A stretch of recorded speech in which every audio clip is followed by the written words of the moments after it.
Hello, everybody. Welcome back to the Real Estate Agent Advantage. In today's episode, we've got Gary Gray joining us. I'm excited because Gary's a partner of mine at EXP. He's out of the Washington area, and he is a master when it comes to scripting. A lot of us hate scripts, but I'm telling you, Gary knows what he's doing with it. He makes it simple and easy for all of us to understand how to really word things, how to make dialogues count, and how to master conversion. So if you're interested in that kind of stuff, well, check out this episode.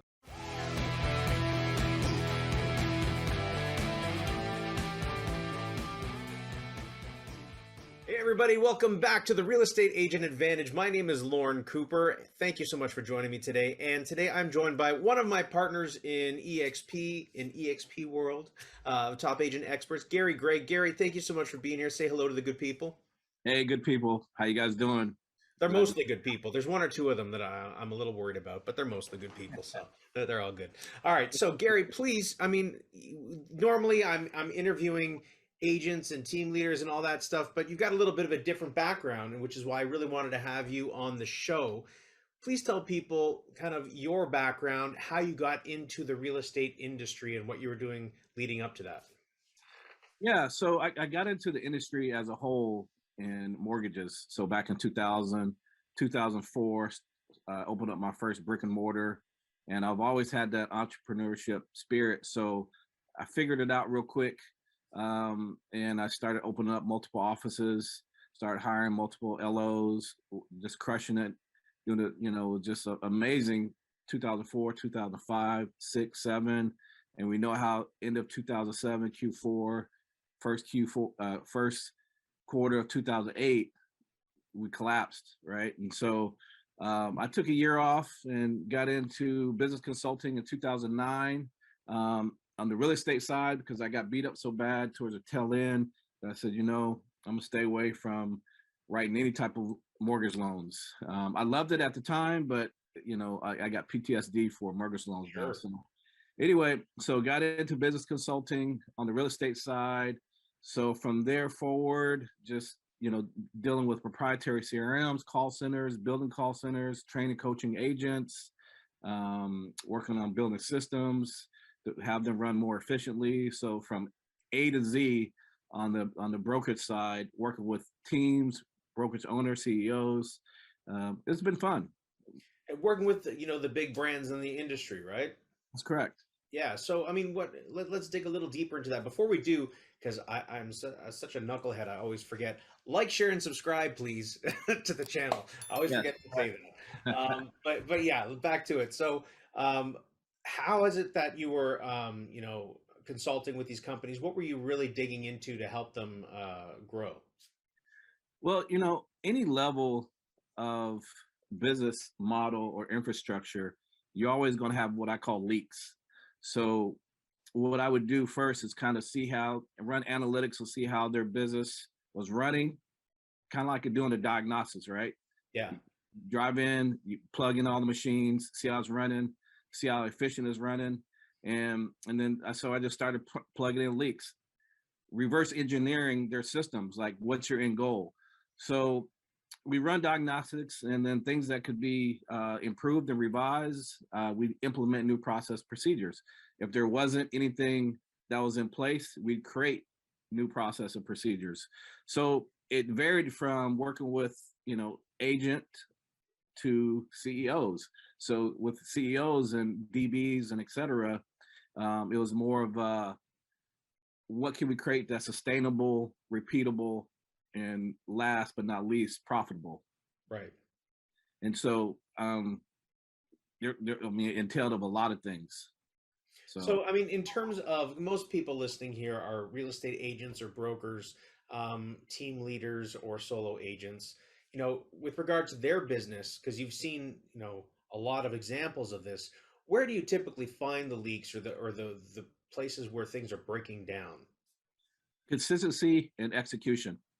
I've seen a lot of great plans put together, but consistency and execution would be the common denominator for most failed business models. And then surrounding yourself with like-minded people, which is very important, right? Just having that posture of contribution, that camaraderie.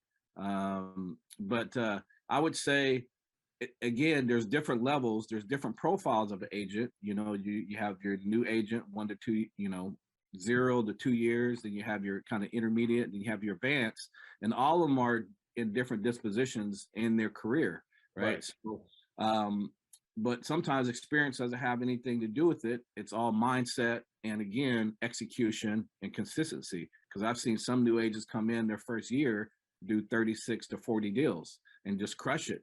I've seen some agents been in the industry for 5, 6 years and still only doing 6 to 12 deals. So it starts with mindset, and then it's just executing and making sure you have the right tools, the right systems in place, and you're being consistent, right? And it also helps when you have the like-minded surroundings, so you can hold each other accountable, right? Like Right. sharpens iron, the phone call and stuff that we have. So that's important. So I would say it really varies, but the most common denominator I could think of is execution and lack of consistency. Yeah, and I think, coming from experience myself when I first started in the industry, and, even now when you're trying to implement new things, to be consistent is very difficult when when you don't have a system in place to follow, when you're just kind of shooting from the hip and you're thinking, I'm going to try that. It's almost like shiny squirrels, or shiny object syndrome, or squirrel, it's like, oh, that looks cool. Let me try that. And then, oh, no, wait, that looks cool. Let me try that. And you're flipping and flopping. It's different than somebody actually running a business day to day following a system. Right. So two things there. Most agents are probably the first, and it's they do random business, which doesn't create predictable business. So Right. random business gets random results, right? Because there's no metrics behind it, there's no accountability behind it, there's no systems in place. It's not repeatable and predictable, right? And so the consistency is most entrepreneurs are high D's, and a lot of high D's, they want instant gratification. So a lot of times, just from a basic fundamental standpoint, they will implement something and not get instant results. And so now they're kind of recreating something else, or they see another shiny object. I've dealt with a ton of agents and CEOs and DBs that have that same mentality where they may try something for 30 days, 60 days, and they're not getting results and they scrap it or they revamp it. The best way to do that is you got to give it some time to develop and incubate, right? Also, you do incremental changes, right? I always use an example like when you look at like a sniper makes incremental changes when it's shooting something from 1,000 to 2,000 yards away. He's not making big changes. It's incremental to hit that bullseye, right? That's the same thing with daily practices. Make small changes. That way you can kind of run analytics on it to kind of see where it's broken down at. Even changing one word when you're doing some type of marketing can for a value proposition can change the whole outcome. Absolutely. And it really comes down to being sort of bringing on your analytical side and being pretty consistent with tracking what you're doing, right? Because without Absolutely. tracking, you're just sort of guesstimating. Right. Right. So and that's another thing that takes a lot of discipline and accountability is tracking your metrics, because in that way you can start saying, okay, well, if I make back to the basic fundamentals, if I make 100 phone calls, I know I'm going to talk to 20 people. And I know if I talk to 20 people, I'm going to talk to, depending on their experience, I'm gonna set 10 appointments, or I'm gonna set 15 appointments, whatever the case may be, and that's all based on skill set. So what's going to happen, and you'll see them as the market is shifting, people with lesser skill sets are going to start falling off. I mean, that's just the truth. So because we know that the market's been hot here in the last couple of years, and so everything's been kind of low hanging fruit. So now when the market starts tightening up, we've been through the cycle before.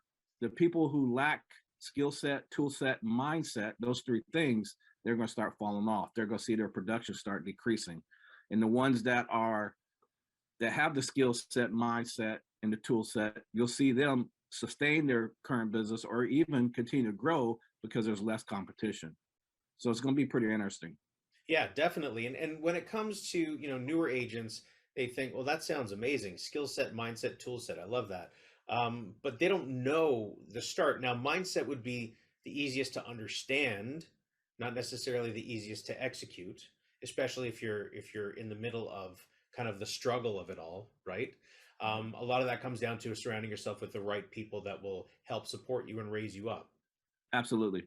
But when it comes to skill set and tool set, how would you suggest somebody goes after that, goes after what they need to really get it together? Well, for a brand new agent, it's kind of more difficult because they don't know. Right. They just don't know. So that's why you have to kind of come up with and surround yourself with people and mentors to kind of give you a direction. So what I like doing is kind of customizing. I mean, there's a lot of common denominators in any startup business for a real estate agent. You got to prospect, you got to look at your sphere of influence, you got to hit your sphere, you got to start somewhere, right? So that's why we always say, hey, write down 100 people that you know. And it's Right. really not about those 100 people that you know all the time. It's about the 600 people they know, right? So you're just extending your bandwidth. So, to try to put those tool sets in place, the skill set they continue working on, again, surround yourself with like-minded people, to teach you and to give you tried and true strategies. The tool set is really dependent on maybe budget, maybe mindset, maybe skill set as far as what they want to do, but there's always going to be those common denominators as far as starting from ground zero with sphere of influence, with prospecting, with you know out there maybe running some type of promos for, hey, if you send me a referral, you get this, or you know kind Yeah, of and start. having a system, right? Having a system to plug them into and stay organized and keep it Right, together. It doesn't have to be fancy. It could even be your phone at the beginning, as long as you have a system to follow and keep track of people and always, and this is something that you like to say, but always move the chain forward. that's right. Right. Always move the chain forward 10 yards, get a first down 10 yards, and eventually you're going to score, right? And so even if someone that's a brand new agent, if just doing the basic fundamentals, I mean, you got to increase your bandwidth. So when you're out at a coffee shop, out at Safeway, out at wherever, you should be engaging and listening and getting in conversations and networking face to face, kind of eavesdropping on those conversations and just being blatant. Hey, I'm a real estate agent, blah, blah, blah, and exchange information. But you're always a walking billboard, and a lot of agents don't like doing that in the beginning. Hold So on, hold on. So you said walking billboard. Check this out. My shirt might be falling apart, but can you see that? no, you're Like fading out? Oh, yeah, brutal. yeah, I'll put up a picture. I'll put up a picture of it. yeah, It's just huge lettering on my back on this shirt that says, "Got real estate questions? Like got milk? right, Just exactly. ask me." Right, exactly. And you see people in coffee shops, they say, um, with stickers on the computer, I'm a real estate agent, got real estate questions and things like that. Hey, that's necessary because you never know. You got to try everything, right? It's just Yeah, like all kind of different fishing lines in the water. Eventually, you're gonna start, getting some bites. So it's just being proactive. contact sport. So most beginner real estate agents don't know how to be the proactive. They're being reactive, meaning that they wait for somebody to come to them or say, hey, I want to buy a house, or hey, I want to sell a house. Usually that doesn't happen. It does happen, but that's kind of it's not protocol, right? It's kind of the minority, not the majority. Right. Unless you've been in the business for 20 years, built up a huge database, Right. and then it starts to come in. Then it starts to come in. But even then, it's still not predictable business. Right. Right? It's still random business. So if you're I mean, some people are fortunate enough the way they built a successful business to where randomly they get referrals all the time and it's consistent, but not everyone is blessed enough to be in that situation, right? If it's just kind of spotty, it's random business. It's not predictable, right? Right. And so how do you build that sustainable business? So you got to be proactive. And I think you have to look at people that have succeeded beforehand and what's worked for them. And that comes into play when you talked about mentorships and training and coaching and all these different things that you can have access to. Yeah, network definitely matters. One of the things that I always hear about real estate agents is, you know, it's the brand Keller Williams, it's the brand ReMax, it's the brand of all these. It's not necessarily the brand, because I worked with smaller companies where brand didn't matter because they had great agents, and those great agents did really well, right? So it's really the brand is you as an agent, right? People do business with you, not the jersey you're wearing, Right. right? And so if you were to change jerseys, I haven't dealt with any clients, buyers or sellers that said, hey, Gary, I'm not going to do business with you anymore because I don't like the jersey you're wearing. It doesn't matter. It's irrelevant. It hasn't happened. I've changed brokerages couple of times. So I was with Century 21, ReMax, and now EXP. And each time that I switched over, I was carrying listings, buyers. I let them know, guys, I'm going to be switching brokerages this week, blah, blah, blah. Any questions or concerns? They didn't even know which brokerage I was with Right. every single time. It's just, and they would say, Lauren, we're with you. Like, it doesn't matter. Right. Right. And so therefore, with that being said, you got to find the jersey that represents what you need at that point in your disposition or career, because a lot of agents, out there, I have a lot of agents that are friends of mine and a lot of agents that I'm developing relationships with. They've been at a brokerage for so long, and this is another downfall, by the way. Okay, they've been with a brokerage for so long, but that brokerage may not offer them what they need at that point. But they stay there because they feel like they have to be loyal, or if they leave, they're going to lose all their clients. And they're comfortable. It's a matter of being And they're comfortable. They're complacent, And yeah, for me, complacent. for me, I disagree with that, because if you're not getting the right tools, you have the right mindset and skill set, but you don't have the right tools to achieve your goals and increase your business, then for me, it's time to, like, okay, just like if I got a two-seater sports car, I love it. I'm comfortable with it. But as soon as I start growing a family and having kids, okay, it's time for me to get a new vehicle, a SUV or a family van, whatever it's going to take, right? Right.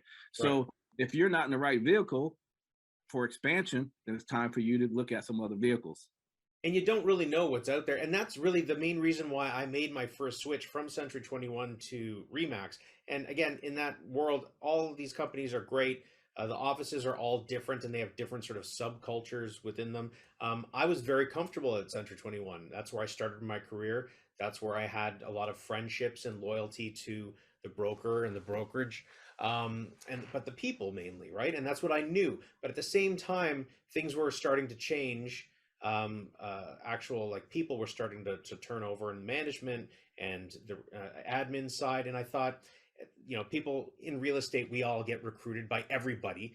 I mean, who's kidding? It doesn't matter what company. Every week I get several emails, phone calls, whatever, from every company under the sun. So at that time, ReMax was coming after me. And I thought, if I'm going to make a change, if I'm going to see what it's all about, if there's any real difference, now's the time. And what's the worst that's going to happen? Doesn't work out, I'll go back, right? So I went and I tried it, and that was the truth of it. Everybody talks up a big game, about what they offer, value, and all of that.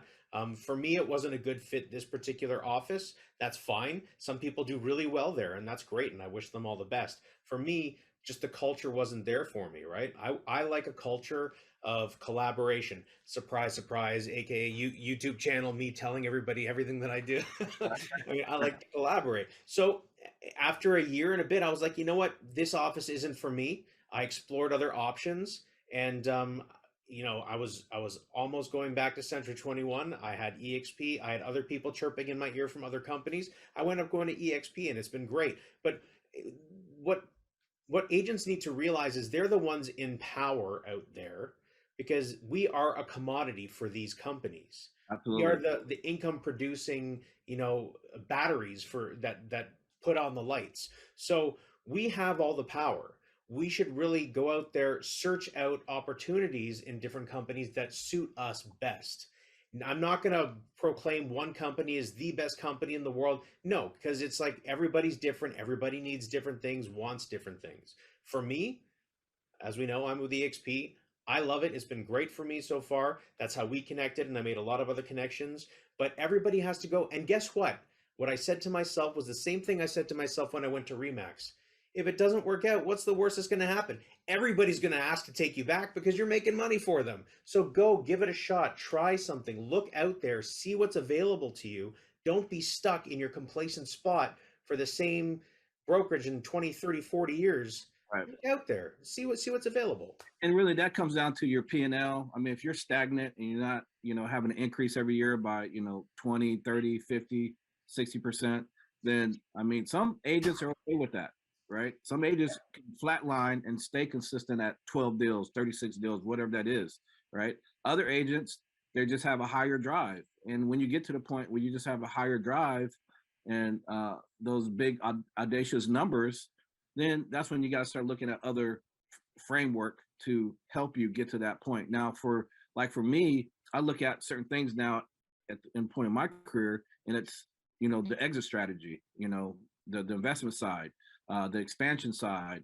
I look at also the bandwidth, right? And so that was one of the reasons, or a couple reasons why I, got myself into EXP. It was because of that. So that was the solution to all my missed opportunities, right? So it lined up perfectly.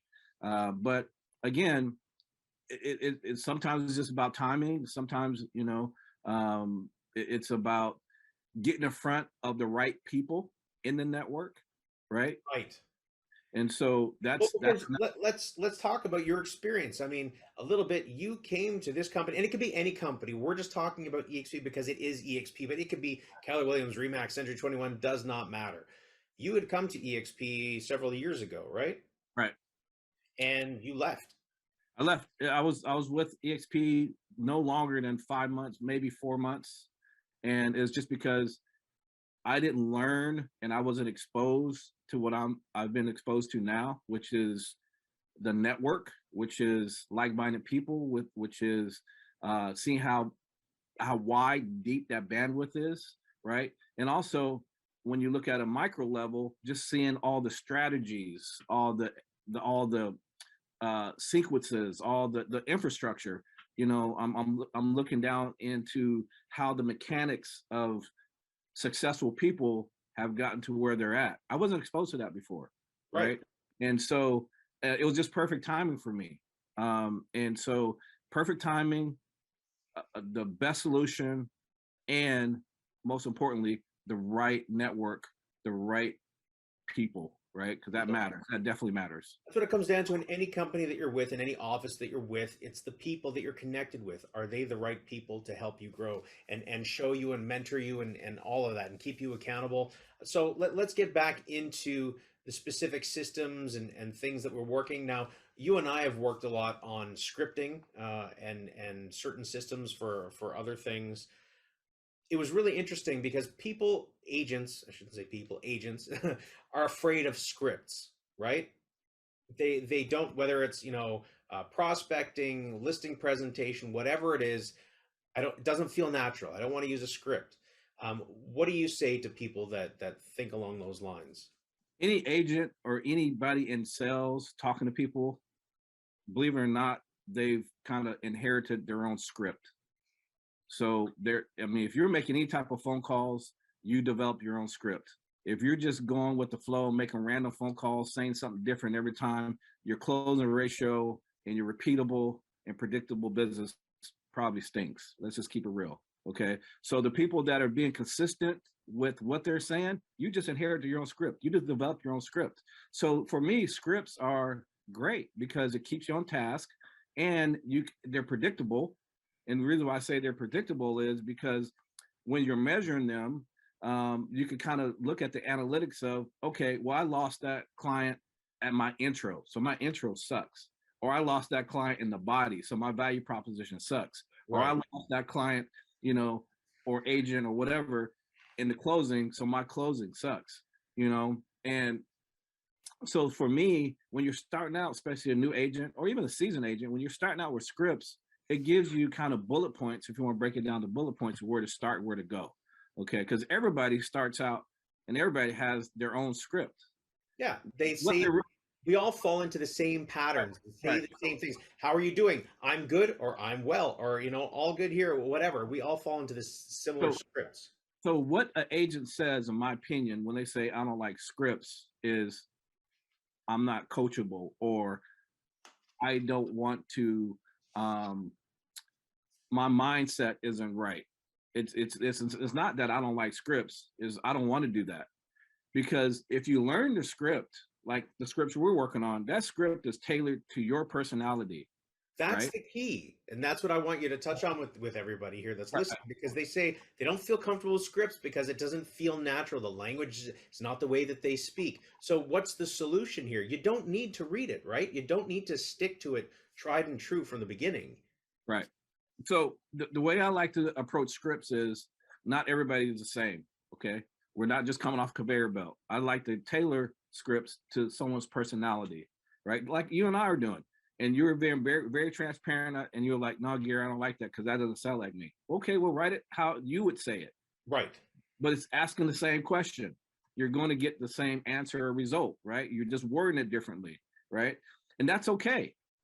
It's still a script. You still got the intro, you still got the value proposition, you still have the reason why you're calling, you still have, setting an appointment, you still have confirming an appointment, committing to the appointment. You still have those different parts in the script. Say it the way you want to. Yep. Start out with bullet points with what's the purpose of your call.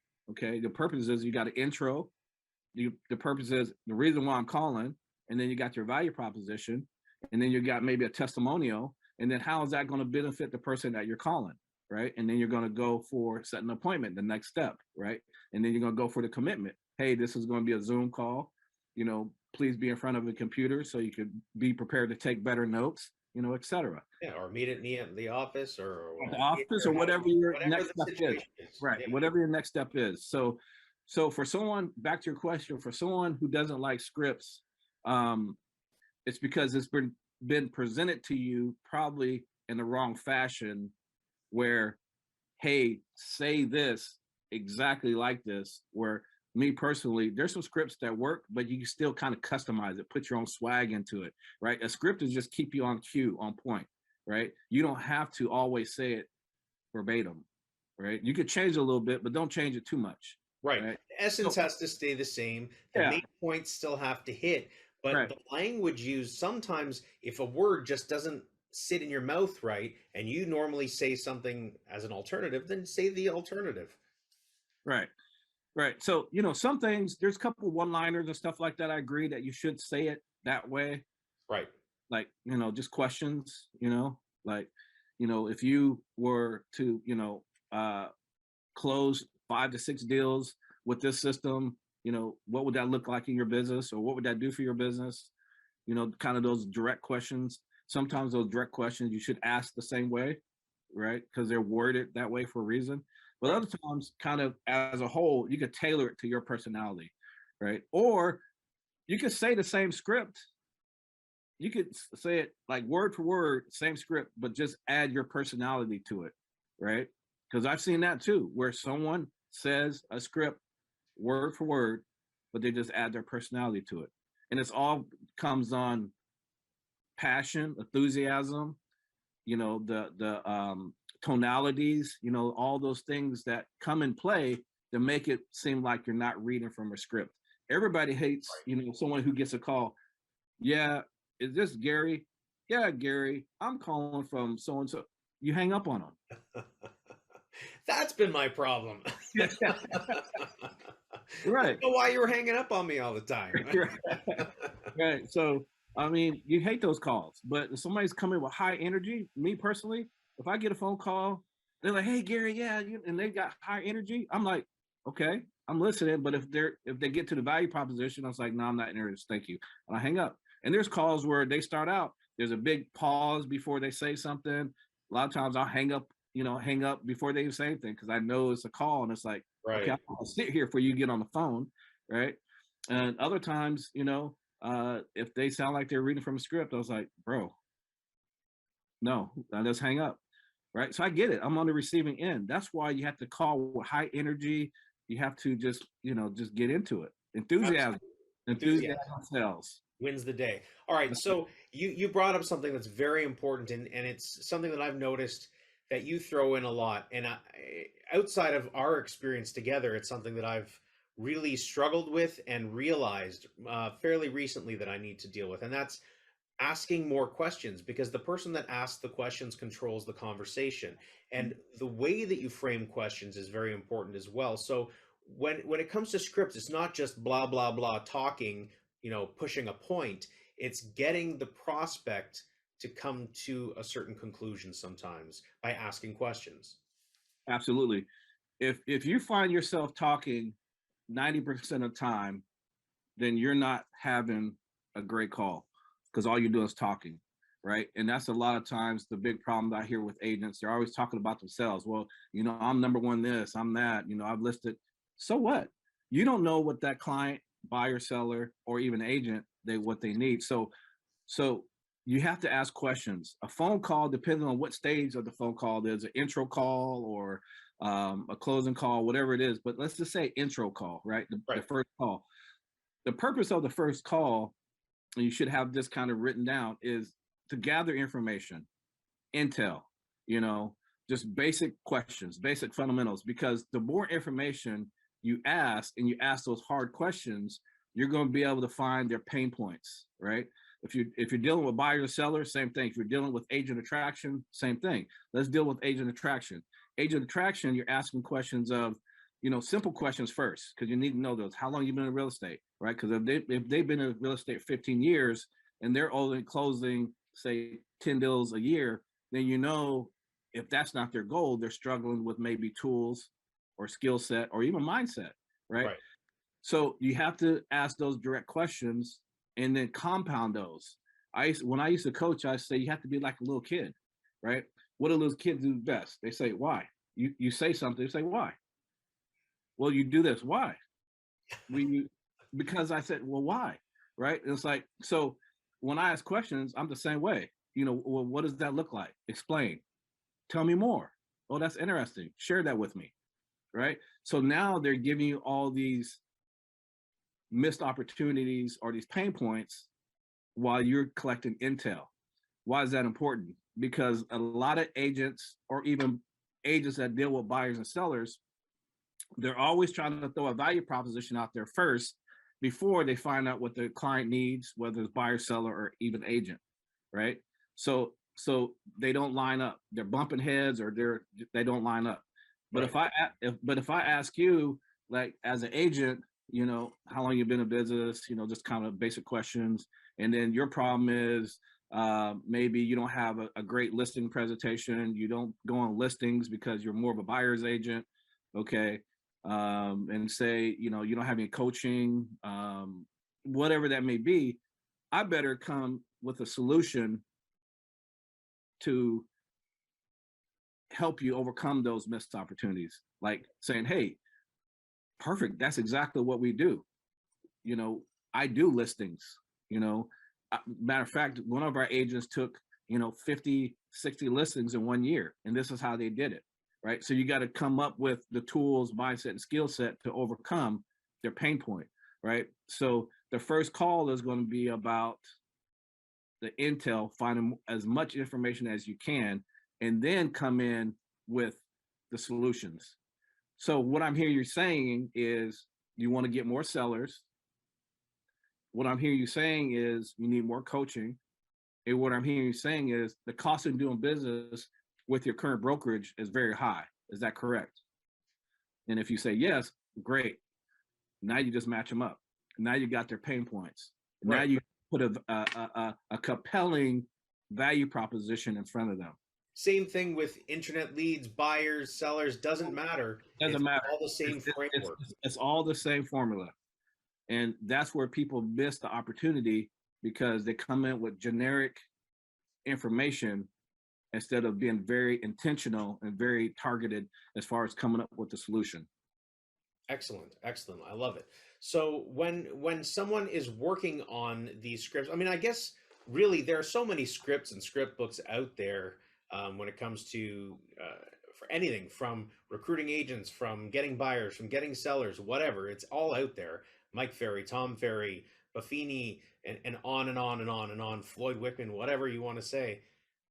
Find something that resonates, I think, with you overall, the overall vibe of it, what you're going to do consistently, because consistency is key, as you mentioned, and then you can manipulate it to fit your language patterns, but Yeah, don't absolutely. kill the essence of it. Right, right. I mean, I've used Mike Ferry scripts. I love them. They're very direct. I mean, they have a lot of psychology behind them, the way they're written, uh, just like any other script out there. The thing about scripts is it keeps you in control of the conversation the way they're written, right? Right. You're not having random conversations, right? They're being very intentional. That's why scripts are important. Is being very intentional. You're driving that conversation in a funnel. Okay. Yes. It's So keeping you on task. that's right. It's keep you on task. So um, I like scripts. I don't like scripts when they're not executed properly. But I think scripts are important, right? And so that's what I coach. I love scripts, especially when they're delivered like your script that you're deliver. It's awesome because it's you. It doesn't sound like a script, Yeah, it's very casual, very but it's conversational. a script, right? And Yeah. so so those are effective. And And then but you can measure that. You can, once you yeah, do that for a while, then you can right, say, has it been effective? Has it not been effective? And then make adjustments. right. And then like we talk about, really and this is how geeky I like to get is when I'm reading the script or having other people read their scripts to kind of take like collect data. Okay. So what I mean by collecting data is when you're beta testing a new script, at what point are you getting kind of the pushback, right? At what point are you getting hung up on? Or what point are people saying no thank you? Is it at the intro? Click. Okay. So if your intro call, so every time you call, you're getting a hang up, click, then we need to have a better intro call. Is it when you start saying the reason for my call and get into the value proposition? And if it's the value proposition, we got to have a more compelling value proposition, right? And so I used to coach people take tick marks. Well, Gary, they would hang up on me right here. Okay, how many times did they did that? Out of say, 50 calls or 100 calls, right? Out of all your hangups, if it was 90% of the time, then let's adjust that section of your script, right? So that's why it's measurable because you could say, hey, okay, let's increase, or maybe let's put the value proposition first, right? And then that gives you ability to kind of make some adjustments accordingly, right? Right. And before making any adjustments in the script, I'll just say you really should self-evaluate and see the energy that you're delivering the script with, because that could Absolutely. be a big, big part of it. Absolutely. So what I say to people as far as scripts, like you and I right now, we have two, we have actually we have I can see your body language, I can hear your tonality, right? So we have the visual, we have the audio, Right. right? And then kind of emotional because I can see how excited you are and stuff, your smiles and things like Right. that. When you're on the phone, you have one thing. That one thing is your audio. And so if you just sound like you're just having a bad day, that vibe goes across on the other end. But Right. if you're calling like, you just won the lotto, people are just going to be attracted to that. You Right. know, so I say, enthusiasm, your tonality, your pauses. Because some people they talk too fast. They're just spitting out so much information. I They can they do that. they lose the effect on keywords and phrases that are in the script. When they ask questions, they don't let people answer. I mean, so really the delivery and execution of that script is important too. So we talk about that in our role plays as well. Right. Absolutely. And that's another excuse me, that's another thing, is that role playing, practicing the script. It's not enough just to write it out and then to read it to yourself, but you do have to say it, because you'll find that you think something works, it's your vibe, it's your language, it's your pattern, but once you say it, you'll find yourself tripping up over certain parts, and you'll think, "Ooh, maybe I need to change this, or maybe I need to change that." Until you really get it out of your mouth, it's not well practiced. Right. And then once you find that sweet spot, role playing is important, not only to get familiar and know the script by heart, become more fluent with it, but also the next phase of role playing is to overcome those common objections, if you will, or those daily objections you're going to get. And the common objections when you're doing agent attraction is, well, I don't want to be recruited, or I'm not moving brokerages, right? So role playing that. And then also knowing the difference between an objection, a statement, or a question, right? So what So is the difference? so for me, it's like if someone says, "Hey, I'm too busy," they take that as an objection. It's really a statement. So my thing is, okay, well, that's great. You're busy. Are you busy working with buyers or sellers, or what is it you're busy with? I try to identify what they're really busy with. That's not an objection.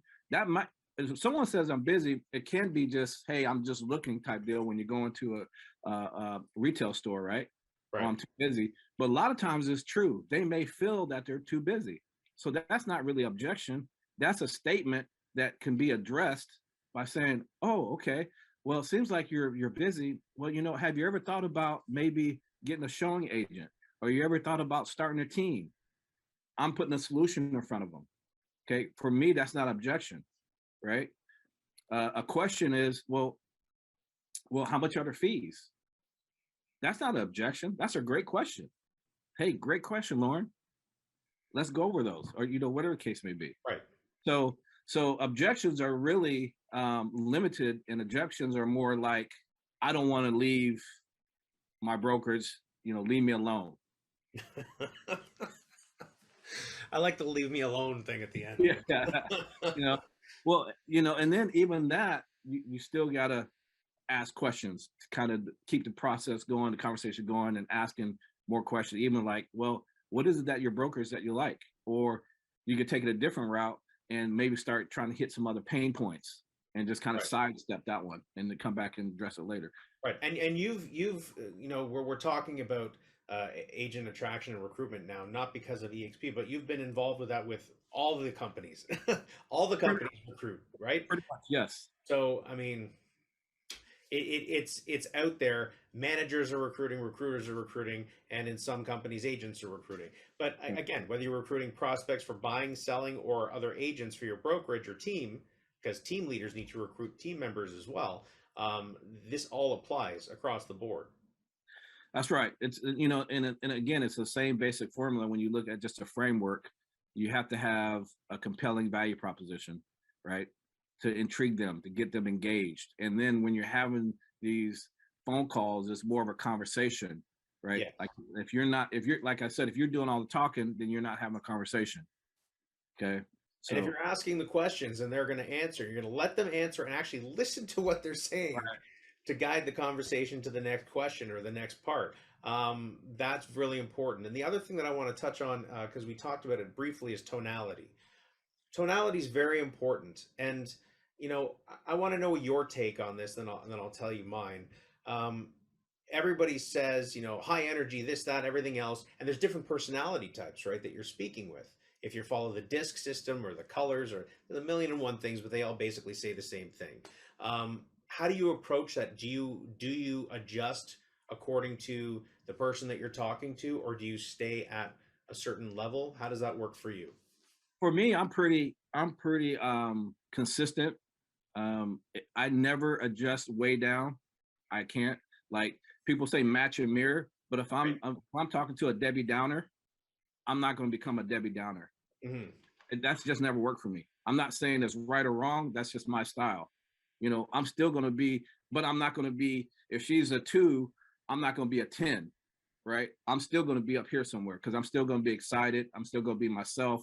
I'm still going to have that same personality. If I'm dealing with someone who's a high C and they're expressive, but they're really like, yeah, I don't know. Yeah. I'm not going to talk to them that way because that's not me. I'm not going to say, well, how about this? It's not going to work. So match hearing that, that I agree with to an extent, but I'm never going to bring myself to a certain decibel as far as my tonality.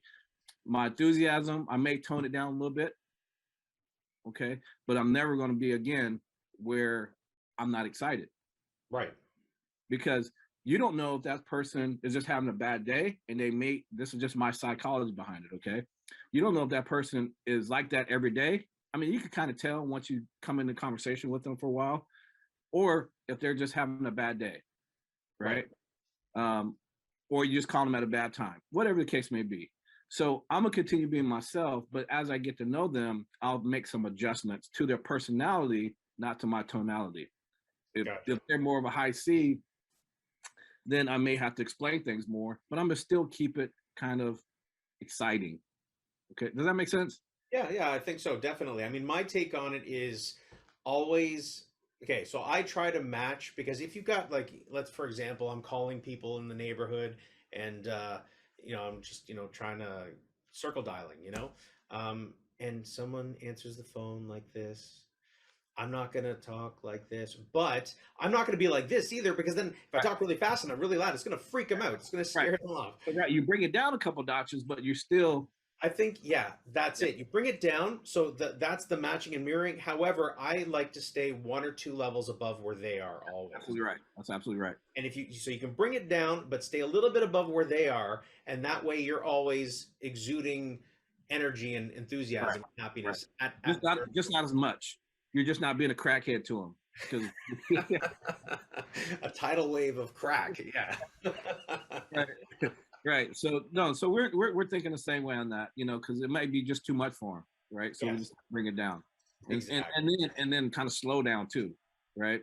You not maybe talk as fast, or maybe have more pauses, like Right. asking your questions. Yeah. So you got to make those adjustments, right? Yes. Every call can't be the same. It just depends on your who your audience is. Yeah, absolutely. Absolutely. I agree 100%. Okay, so we've touched on systems and the idea and necessity for it. We've talked about how to manipulate scripts to suit you, your personality, and your language patterns and your style. Okay, that's great. Now, people can go ahead and use that, take that information, and use that in every aspect of their business. What would you say to people now, because we're getting towards the end of our regularly scheduled program? Yeah. What would you say to agents that maybe are at a place in their own business now where they feel stuck? They're at that maybe in the first 5 years of their career and they feel like they're hitting a ceiling. They're still kind of don't have the systems in place and they're kind of scrambling and trying this and that. What would you say to somebody in that type of situation? How could they start to move in the right direction? Um, First, kind of identify. Well, first write down your updated business plan, what your end goal is, and then reverse engineer it. Okay. And then kind of lay out the framework of what that looks like. While you're doing that, keep it simple. Okay.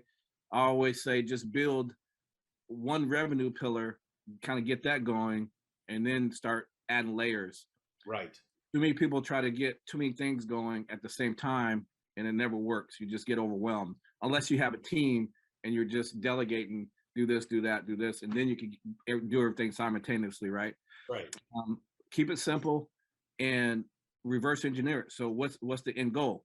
So meaning the end goal is it higher production? Is it higher sales prices? Is it um, working smarter, like less work? So maybe getting a showing agent and a VA, or whatever the case may be. So reverse engineer it and then kind of align that with your surroundings, meaning your support, your tool set, Make sure your you're in net, the right environment to right? support Making sure that. you're in the right environment to support that.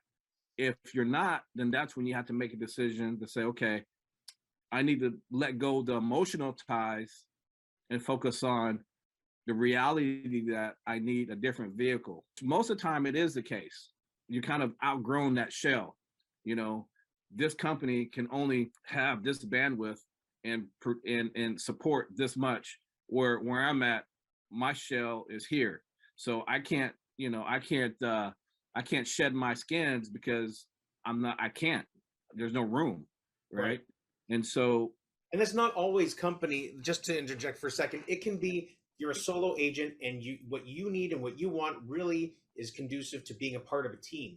So go be a part of a team. Or you're a part of a team and it's the exact opposite. What you yeah, need and want is to be your own thing. right. What it boils down to, are you in the right surroundings? Whether it's Right. a team, people, whatever, company, there's different variables for that, right? Right. And if you are, then you look at, okay, I have the right tools. Now, how can I utilize those tools that I have to accommodate where I'm trying to go? Okay, so you reverse engineer it, and then you kind of start from there. So, meaning like if you're looking at agent attraction, what's your goal? Are you trying to do it on a high level? Are you trying to do one-offs? What's your goal? Is your production great right now to where you could do them simultaneously? Or do you need to focus on your production and kind of do, light lifting on agent attraction? Okay. So, but you got to kind of draw out that diagram, what that looks like. And then you can start implementing process and procedures. So it's really just coming up with your goal, reverse engineer it, and then kind of see what tools are in place. And a lot of times we try to recreate tools, but there's already tools out there, especially Yes. with us.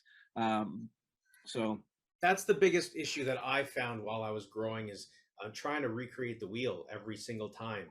It's so stupid Yeah, because it's already been done at a very high level. If you look out there and find the right people that you can connect with, they'll gladly show you what they've got. So right. I would say definitely find the right tools, and it's also mindset when it comes to. And I think we as realtors are all guilty of this at one point or another, or at least most of us are. I know I certainly was for the majority of my career, thinking of real estate as just like a job, career, whatever, instead of thinking of it as a business and you being a business owner, and you're talking very analytically, and that's goes against what most of us are in sales. We have to create a profit and loss statement. We have to analyze things and see where's money going out, where's it coming in, where's the return on investment, what should I continue to do, what should I not. All these Yeah, systems are super important. If it doesn't come naturally to us, there are people in the business that it does come naturally to that you can learn from. So reach out, network, talk to people. yeah. You'd be surprised how many agents, like just here in the U.S., they operate their business as a 1099, and they don't have a like a S corp, or they only set up a business structure, right? Just for tax purposes and et cetera. So even from that level, sometimes people don't even know how to evolve and graduate to where it's actually a business. You actually have Right. a profit and loss statement, right? And so when you operate it that way, then your mindset changes, because now it's a business. Now I got to look at two things, the cost of doing business and return on investment, right? And then you just kind of have subcategories underneath those. But the cost of doing business is important, right? Because you got to look at, and then return on investment. And Yep. then you also got to look at one of the questions I like to talk about with agents is, what's your exit strategy? Is your exit strategy investment properties, like rentals or fix and flips? Most agents don't have an exit strategy. So, and my question to them is, well, how many vacations have you been on? Oh yeah, I just went to Hawaii. Okay, great. So while you were in Hawaii, were you working? Yeah, I was answering phone. I was working. So you really weren't on vacation. You just relocated where you're working.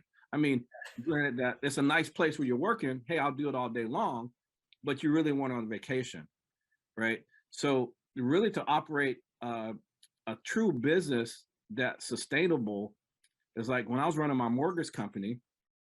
I could actually take a vacation. And the only thing I was doing was just jump on the internet, looking at bank accounts or answering any type of maybe distress calls, 911 calls that I need to be a part of, because I had a regional, kind of like a regional manager that kind of oversaw my branches, right?